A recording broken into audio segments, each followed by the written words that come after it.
Hey everybody, this is a quick video. In case you have a Yamaha Harmony Director HD-300 piano keyboard and you need to do a hard reset to the factory default settings on it. Now there are two reasons you might want to do this. The first is troubleshooting. If this keyboard is not working or it's not following the configurations that you set for it, or if it seems to be glitching in any kind of way, a hard reset can fix a lot of those issues. The second reason you might want to do this is if you just want to get a fresh start on it. Maybe you've got all kinds of settings and configurations and you're just kind of confused and you just want to go back to the way it was when it came out of the box with its factory defaults. We can set that up very easily. All you need to do on this keyboard is to first turn it off. And then once it's turned off, you're going to come and you're going to find the highest key on the keyboard all the way to the right.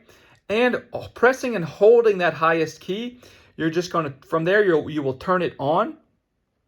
Still holding that key, and you'll actually see on the, it'll put up a little message on the screen indicating that it is resetting the configuration, and it will be reset to its original configuration.